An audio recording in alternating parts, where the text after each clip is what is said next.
Kuasamu terlebih besar,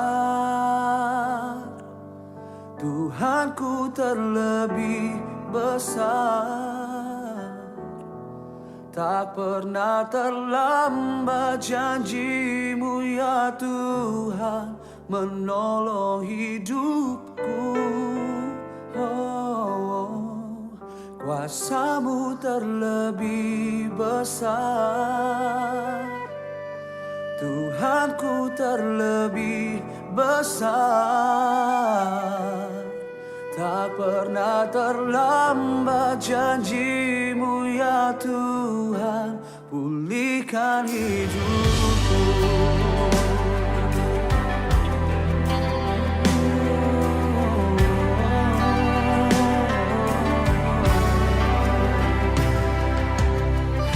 Hanya Kau Tuhan penolongku,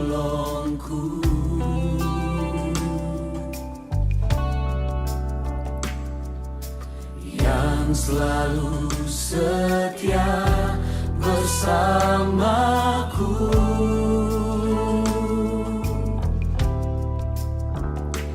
Kasih-Mu yang sanggup mengubah kehidupanku.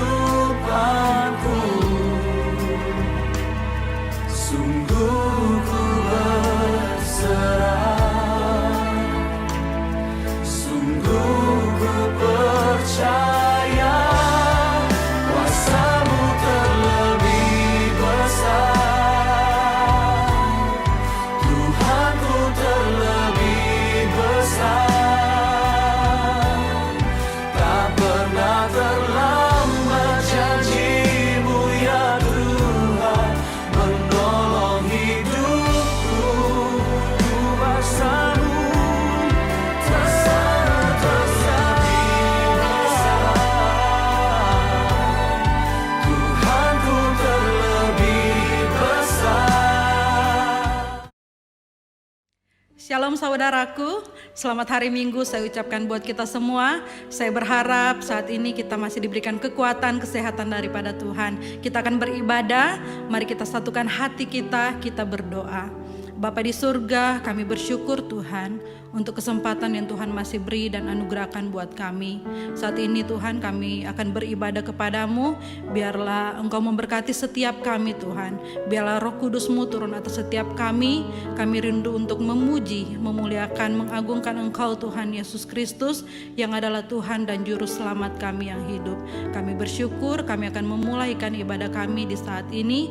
Hanya di dalam nama Tuhan Yesus, mari sama-sama dengan saya berkata, amin.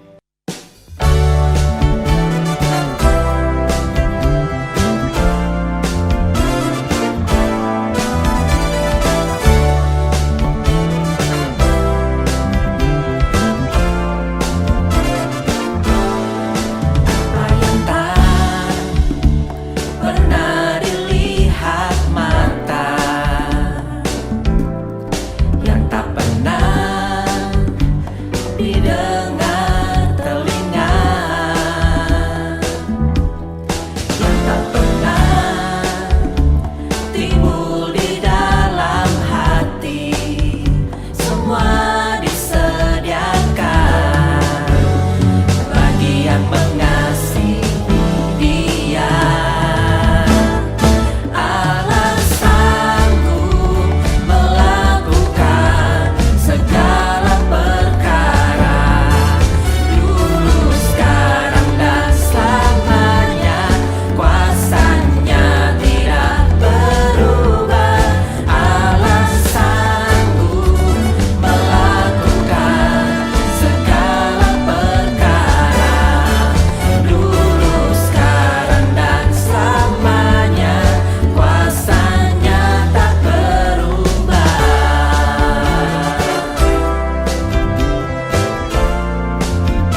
Lewati cobaan, ku tetap percaya waktu Tuhan pasti yang terbaik.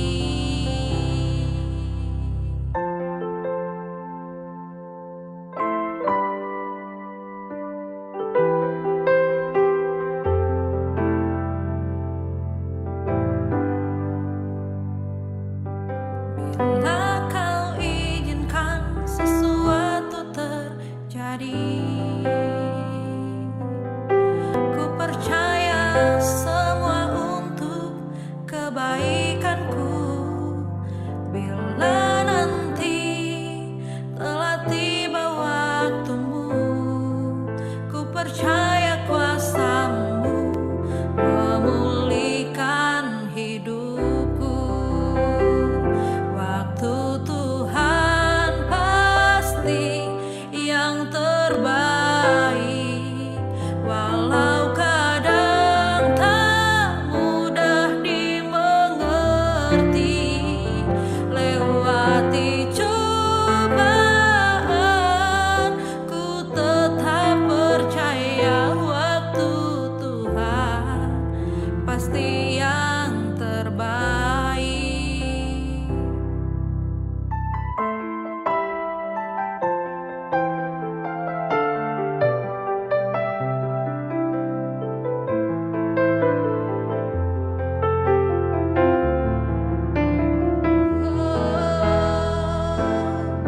Kami percaya waktu-Mu Tuhan selalu yang terbaik.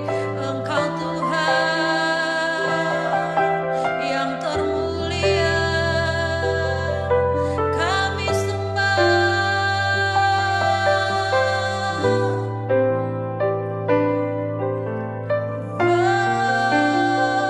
Waktu Tuhan pasti yang terbaik, walau kadang tak mudah dimengerti. Lewati cobaan, ku tetap percaya waktu Tuhan pasti yang terbaik. Waktu Tuhan pasti yang terbaik, walau kadang tak mudah dimengerti. Lewati cobaan, ku tetap percaya waktu Tuhan pasti yang terbaik. Lewati cobaan, ku tetap percaya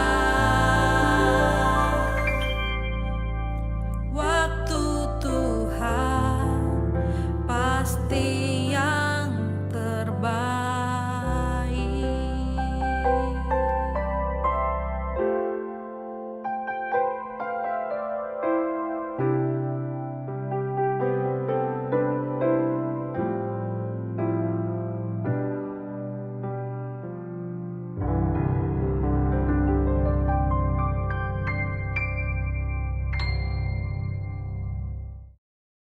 Shalom saudaraku, selamat berbakti, selamat beribadah. Kita telah memuliakan Tuhan dengan pujian-pujian kita. Kiranya hati kita dihiburkan, sekaligus kita bisa memuliakan Tuhan di tengah-tengah pandemi, di mana kita belum bisa beribadah secara offline. Mari terus kita berjaga-jaga. Kita akan tundukkan kepala untuk mendengarkan firman Tuhan. Biar Tuhan bicara kepada kita, agar iman kita, ketulusan kita mengabdi kepadanya makin bermutu. Kami tundukkan kepala di hadapan-Mu Tuhan. Telah kami sampaikan pujian terima kasih kami berulang-ulang dengan nyanyian-nyanyian sebagai ungkapan terima kasih kami kepadamu atas pemeliharaan-Mu, kebaikan-Mu, anugerah rahmat-Mu bagi kami. Sekarang saatnya kami akan duduk diam untuk Engkau berbicara, untuk Engkau nasihati, untuk Engkau tegur, untuk Engkau bimbing kami dengan kebenaran-kebenaran firman-Mu yang makin lama membuat kami makin dewasa, makin memahami, mengiring Tuhan lebih benar, lebih tepat.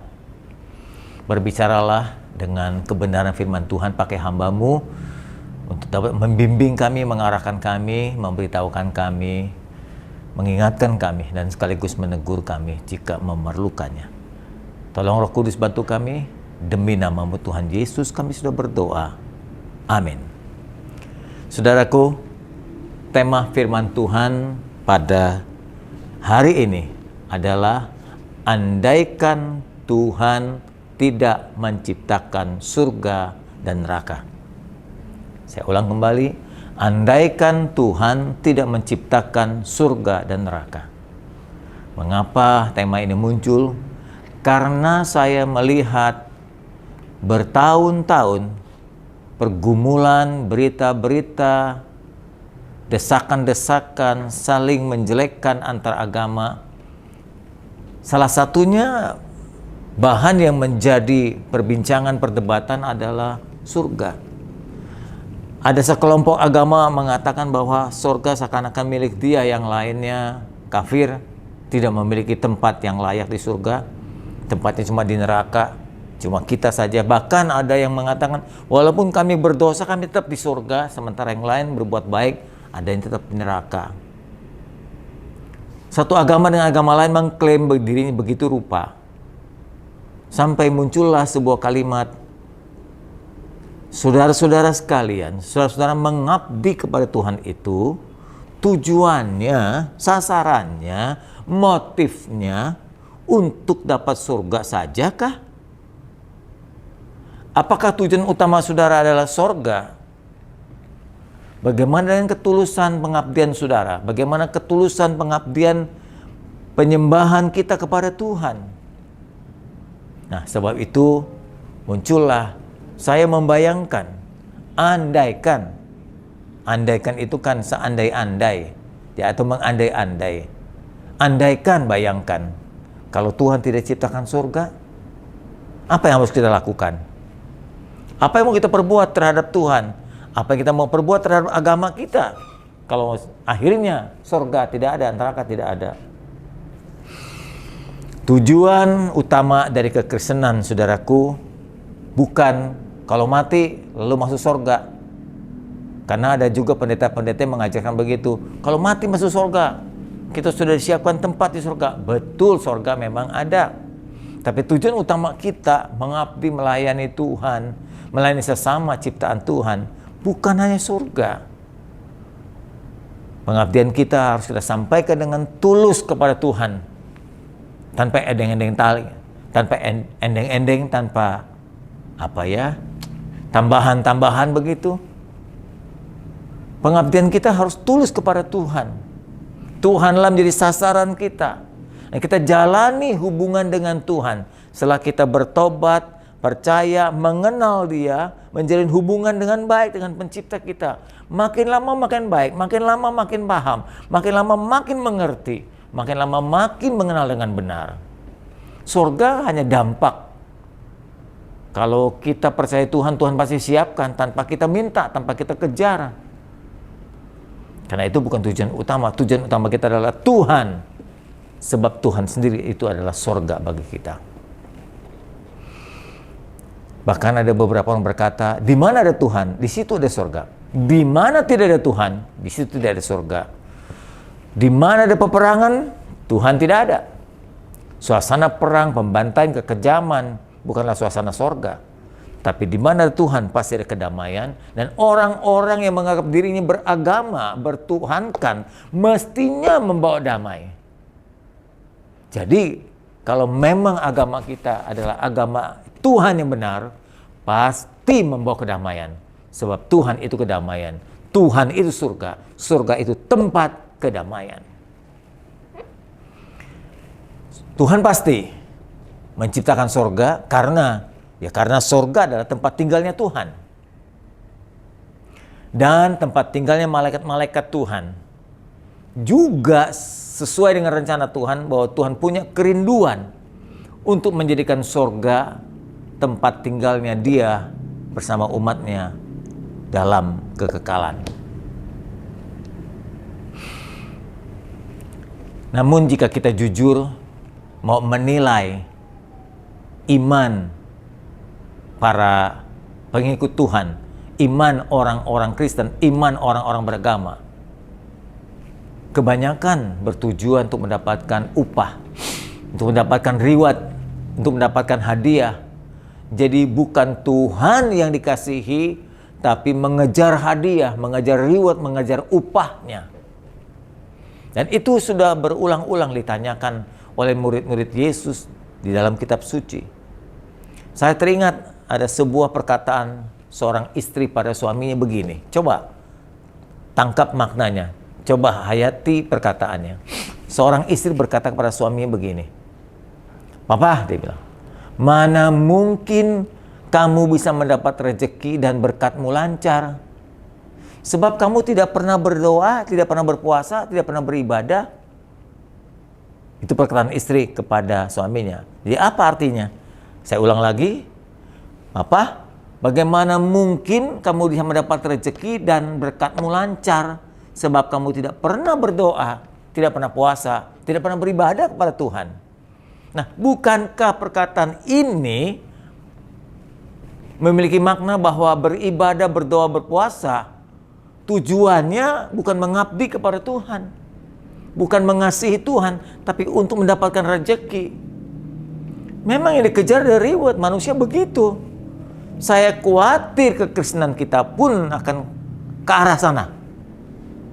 Anda dan saya mengabdi supaya diberkati, supaya disembuhkan, supaya naik pangkat, supaya hidup lebih nyaman, supaya lebih sejahtera. Jadi tidak menyentuh Tuhan sendiri, tidak menyentuh hati Tuhan. Yang ditunggu adalah rewardnya, yang ditunggu adalah hadiah dan upahnya dari Tuhan.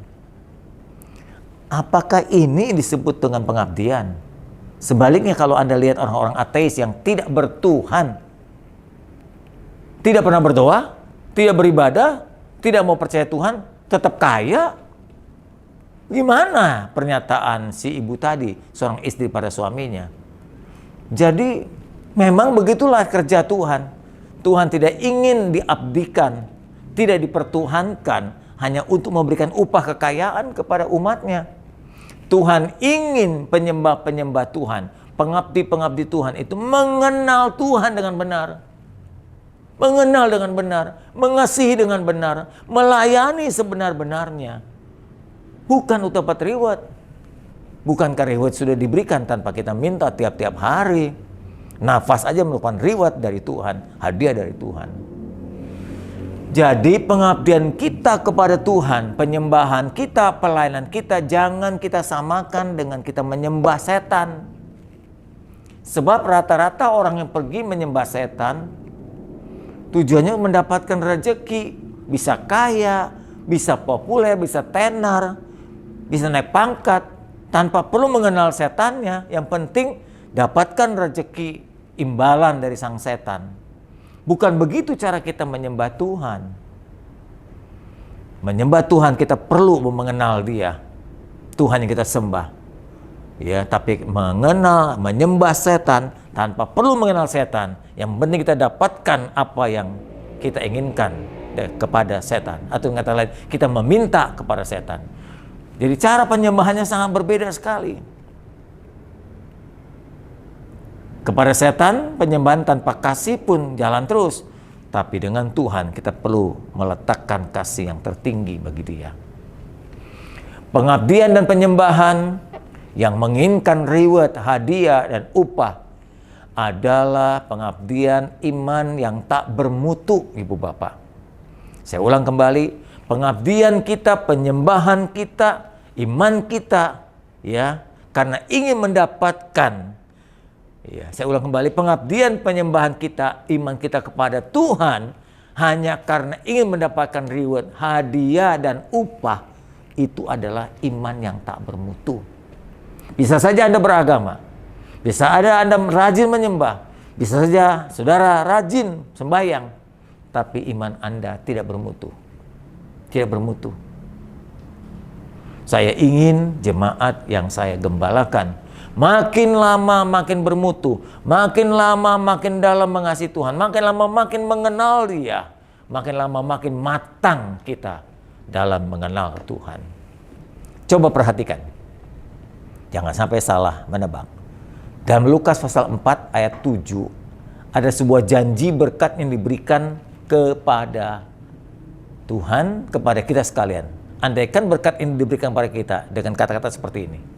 Jadi jikalau engkau mau menyembah aku, seluruh kekayaan itu akan menjadi milikmu. Nah, ini tawaran Ibu Bapak. Jadi, maukah engkau menyembah Dia kalau seluruh kekayaan dunia ini diberikan kepadamu? Pasti rata-rata kita menjawab, amin. Nah, tanpa kita menyelidiki nih, siapa yang kita sembah itu yang memberikan kita berkat dan kekayaan dunia seperti itu? Coba perhatikan dalam Lukas 4 ayat 7 itu. Ternyata Lukas 4 ayat yang ke-7 itu jangan buru-buru diaminkan. Itu adalah tawaran setan kepada Yesus. Waktu Yesus dicobai di salah satu bukit, ditawarkan, Yesus sembah aku. Jadi Yesus Tuhan suruh menyembah setan. Kalau Yesus mau menyembah setan, seluruh kekayaan dunia ini akan diberikan kepada Yesus. Jadi miliknya. Asal mau Yesus tunduk kepada setan. Nah, kalau ini ditawarkan kepada kita juga, maukah engkau memiliki kekayaan dunia ini? Asal kamu mau menyembah aku, kuberikan semua itu kepada setan. Nah, ini kalimat ini bisa mengatakan bahwa setan juga bisa memberikan rezeki, Ibu Bapak. Setan juga bisa memberikan berkat. Setan juga bisa menyembuhkan. Nah, kalau itu diberikan kepada saudara, maukah engkau menyembah Dia? Nah, kalau orang-orang yang menyembah Tuhan, tujuannya hanya reward, hadiah, dan upah, maka dia nggak peduli dengan majikannya. Majikannya mau Tuhan, mau setan, yang penting aku dapat hadiah, yang penting aku dapat kekayaan. Nah, ini parahnya umat Tuhan yang hanya mengejar, menyembah Tuhan, mengejar hadiah semata saja. Itu sebabnya saya sodorkan kalimat ini. Jangan sampai saudara terjebak bahwa tujuan kita memang sesungguhnya menyembah Tuhan bukan untuk mendapatkan kekayaan semata, diberkati, disembuhkan semata. Tapi sekali lagi kita ingin mengabdi, melayani, mengabdi, menyembah Dia dengan tulus. Pada saat Yesus ada di bumi ini, Dia sangat dikenal, melakukan banyak mujizat. Dia menjadikan 5 roti dan 2 ekor ikan yang makan sampai ribuan orang. Bahkan bisa dibawa pulang sisanya. Akibat dari mujizat itu, Yesus menilai orang-orang yang datang ribuan itu berbondong-bondong mengikut Yesus. Coba perhatikan.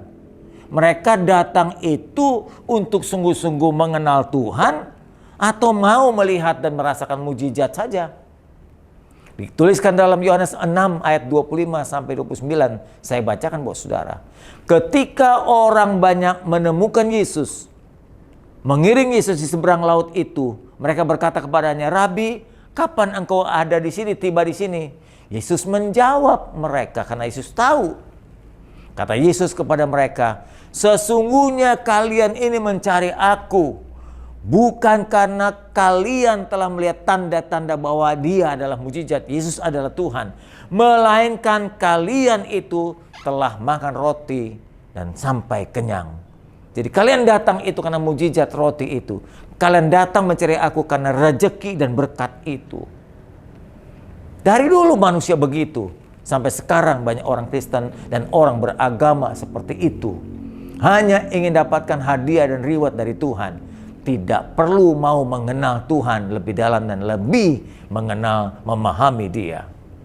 Tuhan melanjutkan, "Bekerjalah bukan karena untuk makanan yang dapat binasa atau makanan yang sementara saja. Atau roti yang hanya kenyang semata saja. Melainkan makanan yang bertahan sampai hidup kekal. Yang diberikan anak manusia Yesus itu kepadamu. Sebab Dialah yang disahkan Bapa Allah dengan meterainya." Lalu kata mereka kepadanya, "Apa yang harus aku perbuat? Kami perbuat supaya kami mengerjakan pekerjaan dikehendaki Tuhan." Jawab Yesus kepada mereka, "Pekerjaannya dikehendaki Allah, yaitu hendaklah kamu percaya kepada Dia. Percaya bergaul dan memahami Dia, Yesus yang diutus Allah itu. Itu yang Tuhan mau. Bukan hanya roti, bukan mujizat. Di mana-mana begitu sama. Kalau sudah ada mujizat, semua orang berbondong-bondong ke sana. Hanya karena satu batu saja membuat orang sembuh gitu, wah berbondong-bondong datang ke sana. Ya, kalau ada satu orang melakukan doa, berbondong-bondong orang berdoa ke sana untuk disembuhkan. Begitu manusia itu tanpa perlu mau mengenal Tuhan dengan benar. Makanya Yesus sendiri kecewa. Kecewa kepada orang-orang banyak itu yang mencari Dia. Mendapatkan Yesus bukan untuk mengenalnya, tapi supaya mereka kenyang dengan berkat-berkat itu. Mereka tidak mau roti kehidupan, roti yang abadi, Yesus sendiri sebagai roti kehidupan itu. Penceramah-penceramah agama banyak mengajarkan umatnya melakukan pengabdian. Umatnya suruh mengabdi, umatnya suruh mengamalkan perintah-perintah agama, ya, berbuat dan lain-lain untuk mendapatkan sorga. Dengan segala upah sorga, dengan segala hadiah sorga. Ingin mahkota di sorga yang besar. Ya, makin besar mahkotanya kita makin susah berjalan. Ingin kedudukan yang tinggi. Nanti di sorga kalau ada kerajaan, ada pemerintahan, ingin jabatannya tinggi. Ya, di sorga ingin duduk di samping Yesus sendiri. Aduh, kayak orang kepercayaan. Itu yang dikejar murid-murid Tuhan dari dulu begitu, berebut kedudukan. Aku ingin di samping kanan, aku ingin di samping kiri. Mereka begitu sampai sekarang orang beragama pun sama. Dan ingin dilayani bidadari, itu pun kalau ada bidadarinya. Mereka mencari reward, mereka mencari upah, mereka mencari hadiah. Bukan mencari Tuhannya. Makanya saya pertanyakan, andaikan kalau Tuhan tidak menciptakan surga, andaikan Tuhan tidak menciptakan neraka, kalau neraka tidak ada, apakah manusia masih takut untuk berbuat jahat? Masih takut untuk merugikan orang lain? Masih takut untuk berbuat dosa? Kalau neraka tidak ada, masihkah kalau neraka tidak ada orang mau berbuat baik terus menerus? Jadi berbuat baik itu bukan karena takut masuk neraka, itu yang benar. Berbuat baik itu adalah kodrat ilahi yang ada pada setiap orang-orang yang sudah percaya Yesus. Dan yang kedua, kalau Tuhan tidak ciptakan surga bagaimana? Masih mau melayani? Marilah saudaraku, pahamilah cara dan tujuan kita menyembah Tuhan. Jika Tuhan tidak ciptakan surga dan neraka, kita ditanyakan, masih mau menjadi umatnya? Seperti orang ateis kan, nggak percaya adanya sorga, neraka. Mati ya matinya udah habis begitu. Jadi untuk apa saya menyembah Tuhan? Untuk apa saya harus berbuat ini, berbuat itu? Nggak ada sorga, nggak neraka. Masih gitukah begitu kita? Mau seperti itukah kita? Masih mau beribadahkah kita kepada Tuhan kalau sorga itu tidak ada? Maukah kita mengabdi dengan setia kalau sorga tidak ada? Jadi nggak ada rumah aja. Masih nggak kita mau melayani Tuhan? Ya, kalau sorga tidak diciptakan. Ini perumpamaan aja, ini andaikan saja. Jadi supaya motif saudara dan saya itu dibelokkan dengan lurus, dengan benar. Sebab kalau selama ini motif kita salah, hanya mendapatkan reward dan hadiah, nggak bermutu iman kita. Tapi coba diluruskan, andaikan, bayangkan kalau surga nggak diberikan. Masih mau nggak kita mengabdi kepada Tuhan? Atau kalau saya memberikan sebuah ilustrasi, jika seorang istri bersuamikan orang kaya, lalu orang kaya itu bangkrut karena usahanya juga tak maju, ya akibat pandemi seperti ini kan perusahaan bisa gampang aja bangkrut. Masih nggak dia mencintai suaminya? Masih nggak dia mau mengabdi kepada suaminya? Masih nggak mau dihidup dengan suaminya? Masih nggak dia mau melayani suaminya dengan tulus hati? Tentunya untuk istri-istri yang tulus, istri-istri yang baik akan menjawab, masih, karena aku mencintai suamiku, karena aku bukan mencintai harta suamiku. Suamiku lah yang utama. Nah, karena aku mengasihi dia, maka otomatis hartanya pun menjadi milikku. Tapi kalau aku mencintai hartanya, aku tidak dapatkan hatinya. Saudara, begitulah dengan Tuhan. Seandainya sampai Tuhan tidak menciptakan sorga, kita harus tetap mengabdi, melayani, dan mengasihi Dia. Sebab dasar pengabdian dan pelayanan kita kepada Tuhan adalah pribadi Tuhan sendiri yang telah berkorban dengan hebat, yang telah menunjukkan kasih-Nya yang agung. Coba bayangkan, Allah yang tak terjangkau, Allah yang tak bisa dijamah, Allah yang gak pernah bisa ditemui, turun menemui manusia, menjadi manusia. Tidak ada manusia di kolong langit ini bisa mengerti kalau Tuhan tidak turun. Banyak agama tidak mengerti hal ini. Kok bisa Allah turun jadi manusia? Karena kasih-Nya kepada kita. Karena kasih-Nya Dia turun menjadi manusia, lahir dalam keluarga miskin, Maria dan Yusuf. Hidup dalam kesederhanaan, coba lihat pengorbanannya. Untuk bisa menebus kesalahan kita. Ya, Anda bisa lihat The Passion, film The Passion itu. Of the Christ itu. Pengorbanannya luar biasa, disiksa habis-habisan begitu rupa. Mati digantung di kayu salib. Itulah cara untuk mendapatkan penebusan bagi kita atas dosa-dosa yang kita perbuat. Karena itulah, karena pengorbanan itulah yang membuat kita akhirnya mau mengabdi kepada Tuhan. Anda nggak usah pusingkan sorga. Kalau engkau mencintai Tuhan dengan benar, otomatis Tuhan akan berikan. Nggak usah pusing dengan sorga. Pusingkan bagaimana engkau mengasihi Tuhan. Tuhan pusing dengan kita, bagaimana seringkali kasih kita tidak tulus.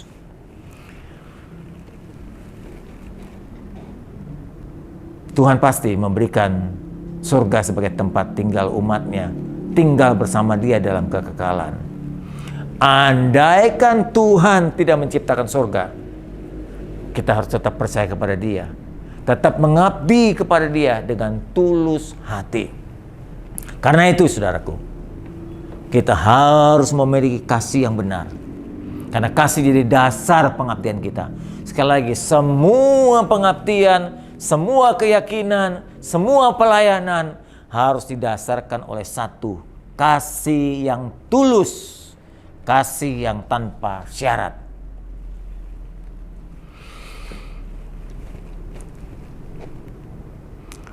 Ketika Yesus bangkit dari kematian, salah satunya Yesus mencari murid-muridnya di Danau Tiberias. Dan itu menjadi salah satu pertemuan terakhir Yesus dengan Simon Petrus. Di dalam Yohanes pasal 21, ada pertanyaan yang diajukan Yesus kepada Simon untuk mengetahui seberapa dalamnya kasih Simon kepada Tuhan.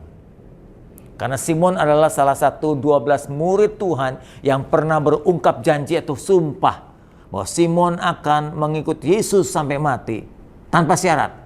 Sekalipun orang-orang bisa meninggalkan Yesus, Simon berkata, aku tak akan pernah meninggalkan. Tapi sayang nyatanya, Simon justru meninggalkan Tuhan. Menyangkal Tuhan di depan begitu banyak orang. Nah, pertanyaan itu diulang kembali, atau dengan kata lain, Tuhan ingin memulihkan hubungan Simon dengan Tuhan. Yohanes 21 ayat 15 sampai 17.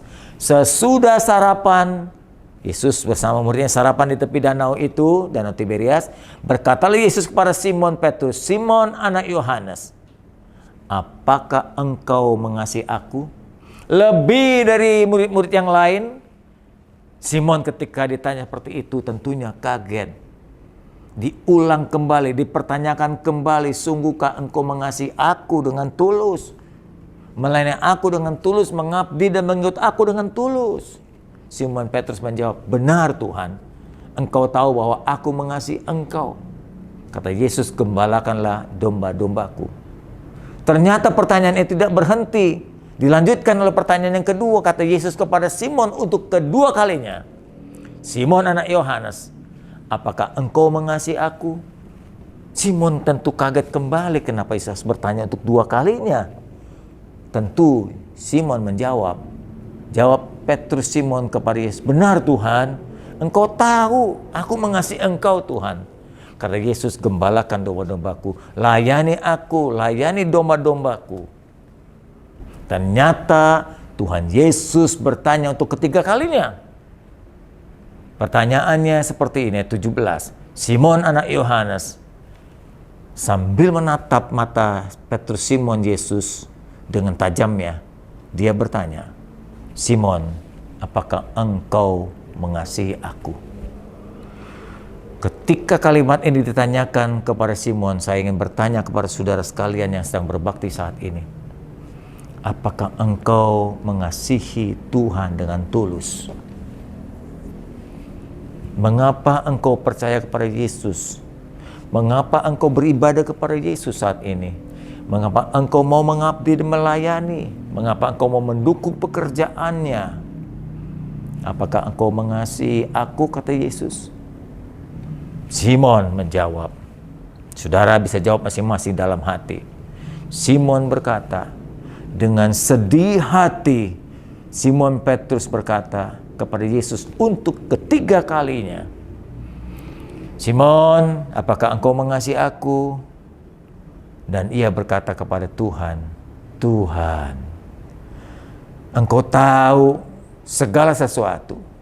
Engkau tahu bahwa aku mengasihi engkau, Tuhan. Kata Yesus kepadanya, gembalakanlah domba-dombaku. Perkataan yang ketiga ini begitu dalam. Tuhan, engkau tahu. Tanpa aku berkata pun, engkau tahu. Hatiku berbicara pun, engkau tahu. Aku mengatupkan mulut, engkau juga tahu jawabanku, ya Tuhan. Sesungguhnya aku mengasihi engkau, Tuhan. Tapi aku terjebak, aku terpeleset, aku gagal, Tuhan, mengasihi engkau, kata Simon Petrus. Aku menyangkal engkau, aku tidak mengasihi dengan sungguh saat itu. Sekarang ku berjanji, Tuhan, kata Simon kepada Yesus, aku mengasihi engkau dengan sungguh. Inilah akhir pertemuan Yesus dengan Simon, saudaraku. Setelah itu, Yesus naik ke surga meninggalkan Simon dan murid-murid lainnya. Saya tentu bertanya kepada saudara, mengapa Yesus sampai bertanya 3 kali? Ada begitu banyak jawaban, tapi saya punya jawaban tersendiri. Menurut saya, jawaban Simon yang pertama dan yang kedua masih merupakan kasih yang bersyarat. Karena Tuhan Maha Tahu. Jadi walaupun kita ngomong dengan perkataan mulut kita, tapi Tuhan membaca hati kita juga. Pernyataan kasih yang pertama dan kedua dari Simon itu masih mengandung untung ruginya Simon mengikut Yesus. Untung ruginya Simon melayani Yesus. Tuhan tahu sekali. Tuhan juga tahu kasih saudara kepadanya.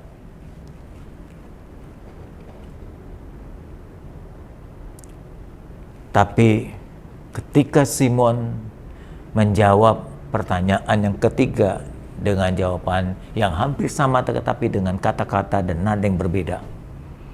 Tuhan, engkau sungguh mengerti, engkau tahu aku mengasihi engkau. Dan itu jawaban ketiga merupakan kasih yang tanpa syarat. Tanpa harus mengharap hadiah, tanpa yang harus mengharap reward, tanpa harus mengharapkan upah. Aku mengasihi dengan tulus sekalipun tidak dapat apa-apa, yang penting dapat Tuhan saja. Aku sudah bersyukur. Saya ingin gambarkan beberapa sifat kasih secara global, secara garis besar. Ada namanya kasih eros. Kasih eros ini kasih antar manusia, biasanya terjadi antar lawan jenis. Walaupun kelihatannya indah, banyak film-film, lagu-lagu dangdut, lagu-lagu indah, kelihatannya enak didengar, sendu, menyentuh hati, tapi sebetulnya bersyarat. Eros itu bersyarat. Dia pakai kata kalau. Jadi gini, kalau kamu cinta aku, baru aku cinta kamu. Kalau kamu baik, baru aku berbuat baik. Kalau kamu memberi, maka aku pun memberi. Kalau begitu, jadi bersyarat. Saya kasih garis besar yang kedua lagi, filia. Filia adalah kasih antar saudara yang ada hubungan dengan darah atau hubungan sosial, hubungan baik. Anak orang tua anak, murid, guru, jemaat dengan gembala yang ada hubungan sosial. Itu pun masih kadang-kadang kasihnya bersyarat. Kalau gembalaku baik, aku baik. Kalau gembalaku kurang perhatian, ya aku juga nggak baik. Sampai kadang-kadang orang tua saja yang melahirkan anak-anaknya masih dituntut. Kalau papa mamaku baik, sekolahkan aku tinggi, berikan aku harta, nah baru aku nanti rawat di hari tuanya. Tapi berapa banyak anak-anak tidak bisa membalas kasih orang tua. Sampai ada perkataan begini, harta orang tua pun tetap menjadi harta anak. Tapi harta anak belum tentu jadi harta orang tua. Rumah orang tua bisa jadi rumah anak-anak. Tapi rumah anak-anak belum tentu mau didatangi oleh orang tua. Apalagi untuk orang tua tinggal. Kurang ajar itu namanya. Anak yang puhau. Anak-anak malah orang tuanya mau tinggal dengan anak-anak malah ditaruh di panti jompo. Kalau permintaan orang tua kita setuju. Kalau orang tua memang maunya tinggal di panti jompo ya nggak apa-apa. Tapi kalau orang tua mau tinggal dengan anak cucu lalu dilempar ke panti jompo, itu kan keterlaluan. Itu filia itu. Ya. Tapi Tuhan inginkan kasih yang ketiga itu. Kasih yang tanpa syarat. Nah, itu kasih ilahi. Seringkali orang menyebutnya agape. Tidak pakai kalau lagi, walau yang ada, walau kamu jelek tuh, Tuhan mengasihi kamu. Walau kamu pelit tuh, Tuhan masih memberkatimu kan? Tuh, bayangin, kalian pelit saja Tuhan masih berkati loh, sampai sekarang masih hidup. Coba bayangin, paling tidak masih dikasih napas. Ya, kalian tidak melayani, kalian tidak mengabdi, kalian tidak membalas, walau seperti itu, Tuhan masih mau mati bagi saudara. Padahal hubungannya apa? Kita nggak ada hubungan darah. Ya, Tuhan juga tadinya dengan saudara tidak saling kenal. Tapi karena dia mengasihi saudara, dia berkata, walaupun engkau kadang-kadang melawan aku, engkau seringkali jatuh bangun dalam kesalahan, engkau tidak mengasihi aku dengan tulus, engkau tidak mau melayani sampai saat ini, engkau bahkan tidak pernah berbuat apa-apa bagiku, bagi pekerjaanku, aku tetap mengasihimu. Apa engkau nggak sedih, saudaraku? Apa hatimu nggak tersentuh mendengar perkataan ini? Walaupun engkau bejat, walaupun engkau brengsek, walaupun engkau nggak berguna, Tuhan tetap mengasihimu, mati bagimu, menebus dosamu. Itulah yang Tuhan minta dari Simon. Hanya dengan kasih yang seperti itulah engkau bisa bertahan melayani orang-orang, jemaat, pekerja yang tidak memiliki kasih agape, kasih ilahi, kasih tanpa syarat, tidak tahan dalam melayani. Semua diperhitungkan dengan untung rugi. Tapi pekerja, pelayan Tuhan, jemaat yang memiliki kasih ilahi, dia bisa bertahan dalam pelayanan, dalam rumah Tuhan, dalam pekerjaan Tuhan, walaupun dengan susah payah. Coba belajar dari teladan Sadra, Mesa, Abednego. Saudara masih ingat? Di mana 3 orang muda ini disuruh menyembah patung Nebukadnezar. Ya, Nebukadnezar. Kalau tidak mau menyembah, akan dilempar ke dapur api yang panas sekali. Bahkan pelemparnya pun sendiri bisa mati sebelum masuk ke dalam api. Dituliskan dalam Daniel pasal 3. Perkataannya begini. Lalu Sadra, Mesa, Abednego menjawab Raja Nebukadnezar. Disuruhnya diberi kesempatan. Ketika semua orang menyembah, 3 orang ini nggak menyembah. Karena berdiri kelihatan. Yang lain semua menyembah, dia bertiga berdiri kelihatan. Nggak bisa lagi membohongi, nggak bisa pura-pura. Karena raja sayang dengan ketiga pemuda ini, diberi kesempatan lagi. Ayo Sadra, Mesa, Abednego, aku beri kesempatan nanti kalau trompet ditiup, nafiri dibunyikan, kamu menyembah ya. Setelah itu aku bebaskan kamu dari hukuman pembakaran hidup-hidup. Tapi lihat, Sadra, Mesa, Abednego dan Daniel itu adalah anak-anak muda yang memang mengasihi Tuhan dengan tulus. Pengabdiannya tak tergoyahkan tanpa syarat. Tak akan pernah bisa digantikan apapun. Makanya dia menjawab kepada raja, tidak ada gunanya kami memberi jawab kepada Tuanku Raja dalam hal ini. Jika Allah kami yang kami puja, yang kami sembah bisa melepaskan kami dari api ini, maka ia akan melepaskan kami dari api yang menyala-nyala itu. dan dari dalam tanganmu Raja. Tapi seandainya, tuh sama seperti seandainya saya berkata tadi tidak ada sorga. Seandainya tidak ditolong, Tuhan tidak menolong kami, kami harus mati dalam api dan hangus. Hendaklah Tuanku Raja Nebukadnezar tahu bahwa kami tidak mau menyembah dewa lain, Tuhan yang lain. Dan kami tidak mau menyembah patung emas Tuanku yang dirikan itu. Artinya dalam hidup Sadrak, Mesak, Abednego cuma ada satu Tuhan yang disembah, Yesus Kristus. Allah yang hidup itu. Dipaksa ditawarkan kedudukan, kesempatan, kebebasan, keselamatan dari api pembakaran itu. Tetap saja, walaupun, nah itu kasih agape itu, Tuhan tidak menolong kami. Nah kita kan sebaliknya, kalau Tuhan gak tolong kita kecewa. Kalau Sadrak, Mesak, Abednego tidak ditolong Tuhan, tidak dijawab permintaannya, tidak dibela dari hukuman, dia bilang kami tetap memuja Tuhan, tidak mau pindah kepada Tuhan yang lain, tidak mau pindah kepada agama yang lain, tidak mau pindah kepada keyakinan yang lain.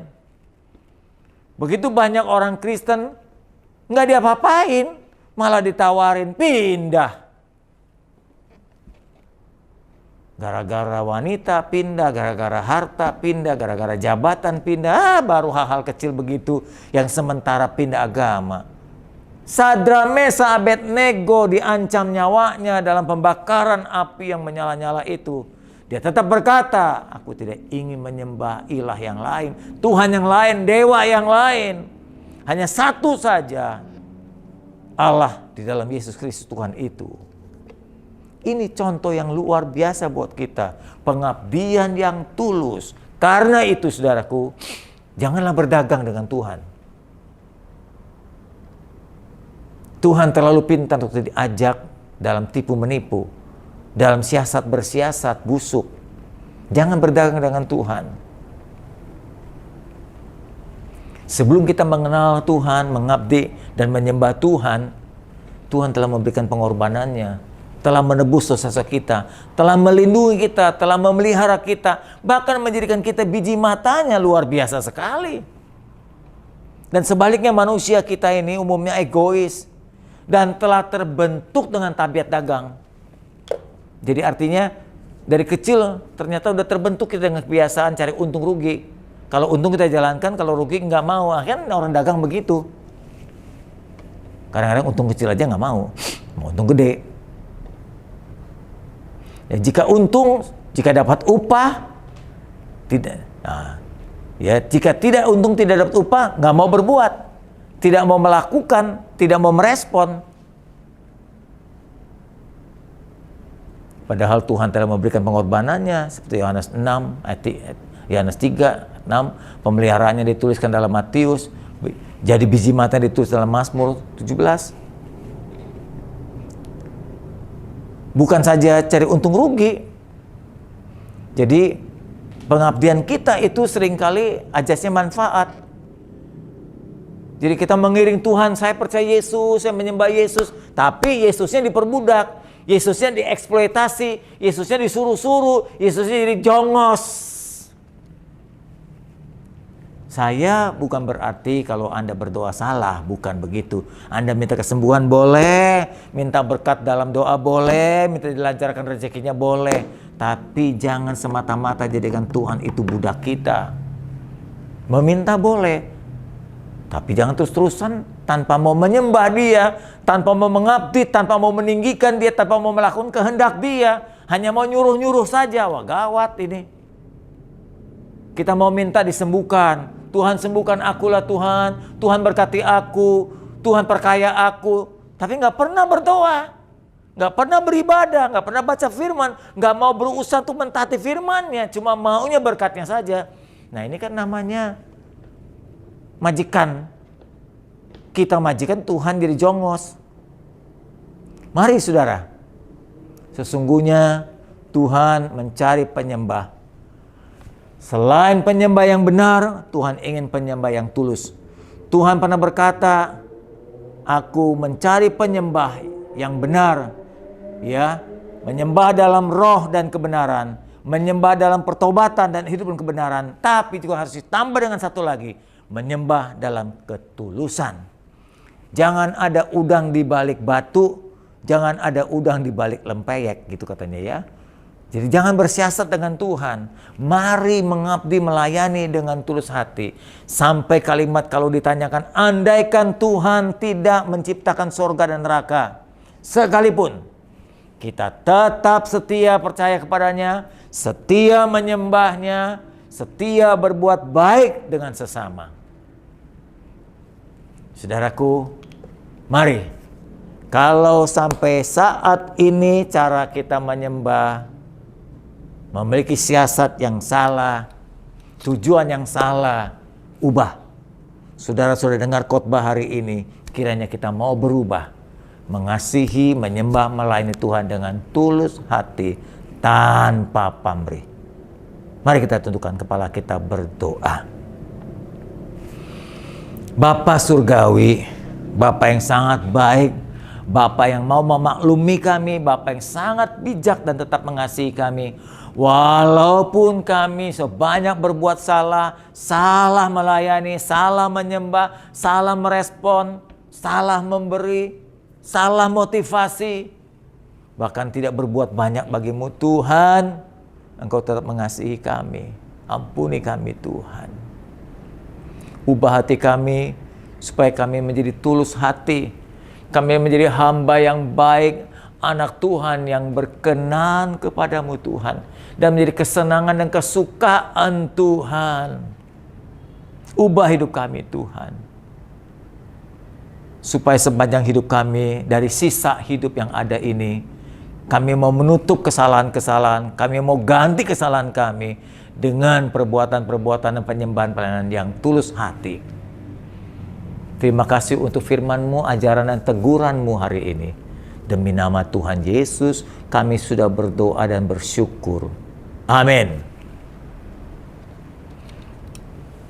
Saudaraku, sebelum saudara dengarkan pengumuman, saya akan mengajak saudara untuk mendoakan. Ya, mendoakan beberapa saudara kita yang sakit, yang kena COVID, yang kena penyakit lain. Jadi kita tidak pernah berhenti berdoa untuk mereka. Dan saya mendengar dan saya bersyukur, saya menanyakan satu persatu keluarga yang sakit dan terutama yang kena COVID, sebagian besar bahkan hampir semua ya sedang menuju kepada pemulihan dan kesembuhan. Terima kasih untuk doa-doa saudara. Saya mengajak saudara untuk mendoakan pertama yang sakit, Mama Abeng, Ibu Yeni, mamanya Hendra, Saudara Jamie dari pemulihan stroke, ya Ibu Lydia dari bekas operasi, mamanya Ibu Yulianawati akibat stroke, mamanya Meme, Ibu Meme, mamanya Cencen sakit ginjal, Saudara Henry Leo sakit pada lututnya, ya. Kemudian Mama Natalia sakit emah, Pak Rahman suami Ibu Cynthia mengalami luka di ususnya. Saudara Maria yang dari demam berdarah sudah sembuh, terima kasih.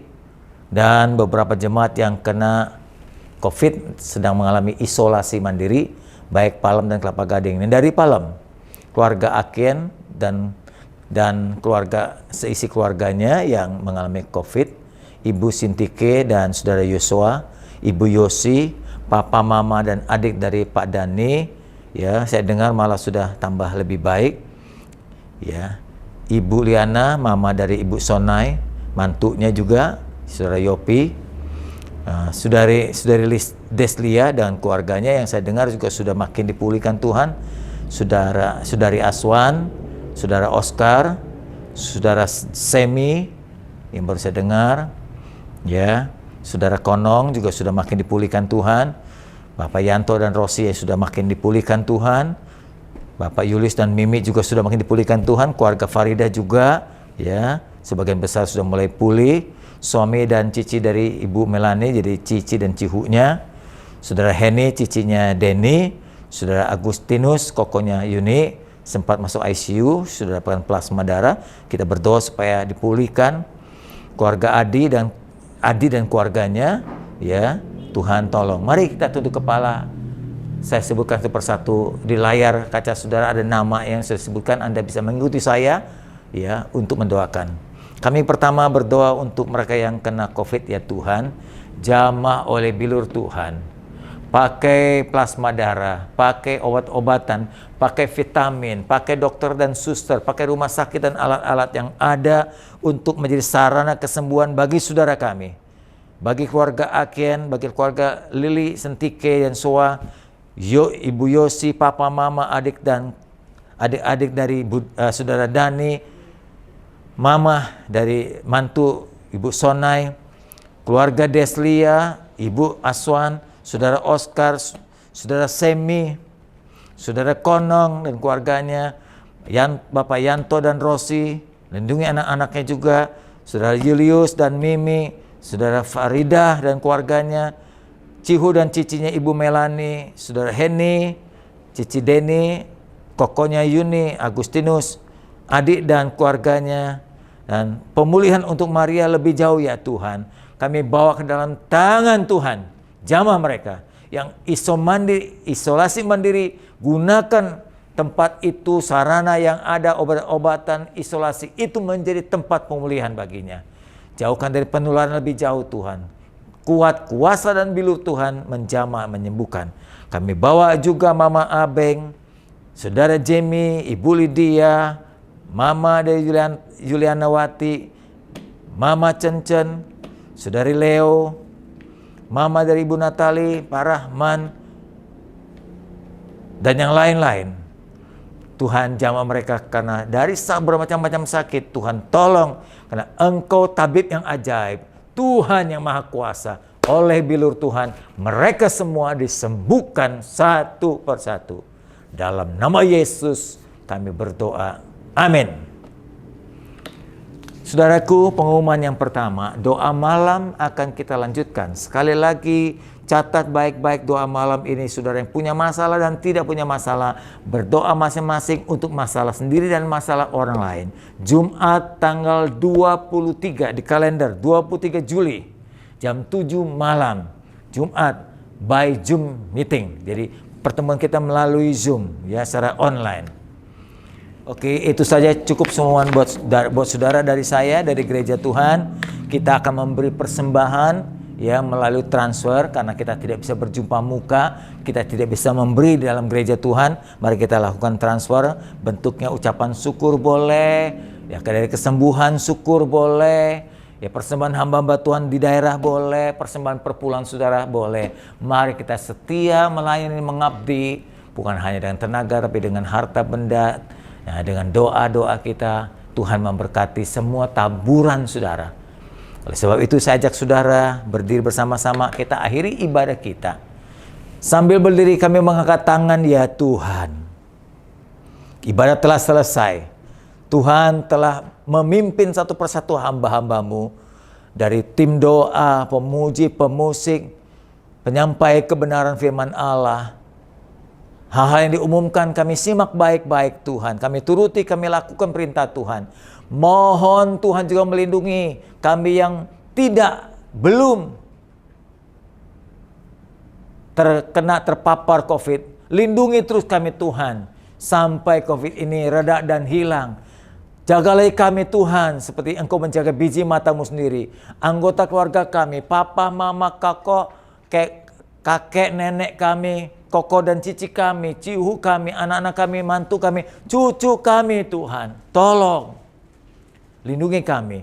Yang sudah vaksin, gunakan vaksin menjadi imun yang kuat Tuhan sehingga kami tidak tertular. Yang belum vaksin, darah Yesus menjaga, melindungi kami. Terima kasih Tuhan. Dengarlah doa kami.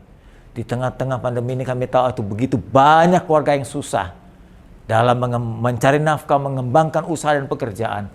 Cukupkan mereka Tuhan, buka jalan berkat rezekimu dengan caramu sendiri, dengan keajaibanmu Tuhan, rawat dan pelihara anak-anakmu ini. Lindungi gereja-gerejamu, hamba-hambamu, ya pimpinan-pimpinan bangsa kami dari gubernur sampai presiden, menteri-menteri yang ada yang telah bekerja keras untuk menolong rakyatnya dari pandemi dan krisis ekonomi saat ini. Kami berdoa untuk seluruh dunia, juga Tuhan tolong dengan kerinduan yang sama. Mari saudaraku, angkat tanganmu dan terimalah berkat Bapa.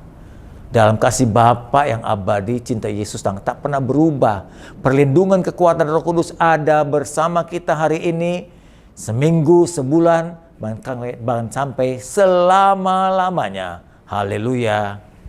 Amin. Selamat hari Minggu saudaraku. Tuhan berkati. Sampai jumpa.